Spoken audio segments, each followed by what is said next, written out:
നിലമ്പൂരിൽ സ്ഥാനാർത്ഥി നിർണയ ചർച്ചകൾ ചൂട് പിടിച്ചിരിക്കുകയാണ്. കോൺഗ്രസിലൊരു സമവായ ഫോർമുലയിലെത്താനുള്ള നീക്കങ്ങളും നടക്കുകയാണ്. ആ ഘട്ടത്തിലാണ് മാതൃഭൂമി ന്യൂസിനൊപ്പം Aryadan Shoukath ABCC general secretary ചേരുന്നത്. എന്താണ് ഒരു സ്ഥാനാർത്ഥി നിർണയം വെല്ലുവിളിയല്ല എന്ന് നമ്മൾ തുടക്കത്തിലേ പറയുന്നുണ്ട്, പക്ഷേ കാര്യങ്ങൾ അങ്ങനെ തന്നെയാണോ ഇപ്പോഴും? അല്ല, അത് തീർച്ചയായും ഞാൻ പറയില്ലേ, സ്ഥാനാർത്ഥി നിർണയം വലിയൊരു പ്രശ്നമാണ് എന്ന് നിങ്ങളാണ് പറഞ്ഞത്. ചാനലുകൾ വരുത്തി തീർത്തതാണ്.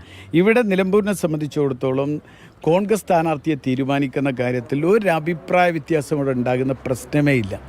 ഇവിടെ എല്ലാം മാത്രമല്ല, ഒരു കാലത്തും ഇല്ലാത്തതുപോലെ കോൺഗ്രസിൻ്റെ പ്രവർത്തകർ, മുസ്ലിം ലീഗിൻ്റെ പ്രവർത്തകർ അവർ സദാ സന്നദ്ധമായി മണ്ണും മനസ്സും ഇതിനു വേണ്ടി ഒരുങ്ങി നിൽക്കുകയാണ്. സമീപകാലത്തൊക്കെ കണ്ടത് കോൺഗ്രസ് അപ്പോൾ തന്നെ സ്ഥാനാർത്ഥിയെ നിർണ്ണയിക്കുന്നത്. നിലമ്പൂരിലും അത് സാധിക്കുമോ പെട്ടെന്ന്? തീർച്ചയായും നേതാക്കന്മാർ പറഞ്ഞു കഴിഞ്ഞല്ലോ.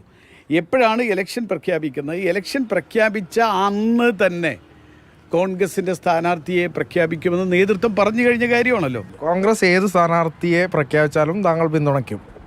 ഞാനൊരു കോൺഗ്രസ്സുകാരനല്ലേ, പിന്നെന്താ എന്നോട് മാത്രമായിട്ട് ചോദിക്കേണ്ട കാര്യം? ഇത് കോൺഗ്രസിൻ്റെ സ്ഥാനാർത്ഥിയെ ഹൈക്കമാൻഡാണ് പ്രഖ്യാപിക്കുക.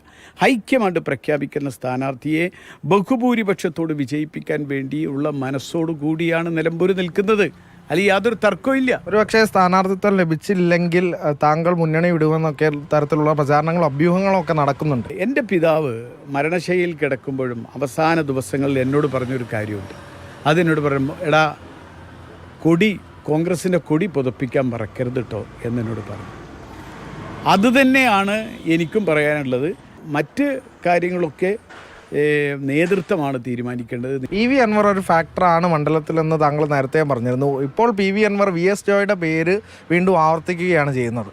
അല്ല, അൻവറുമായി ഞാനല്ല അഭിപ്രായം പറയണം. അൻവറുമായി പാർട്ടി നേതൃത്വം അതുമായി ബന്ധപ്പെട്ടുകൊണ്ട് അതിൽ തീരുമാനമുണ്ടോ. എന്തായാലും വലിയ ആത്മവിശ്വാസത്തിലാണ് ആര്യാടൻ ഷൗക്കത്തുള്ളത്. ഒറ്റക്കെട്ടായി തന്നെ തെരഞ്ഞെടുപ്പിനെ നേരിടും എന്നുള്ള നിലപാട് ആവർത്തിക്കുകയാണ് അദ്ദേഹം. പ്രജോഷ് കുമാറിനൊപ്പം അരുൺ അമൃതനാഥ്, മാതൃഭൂമി ന്യൂസ്, നിലമ്പൂർ.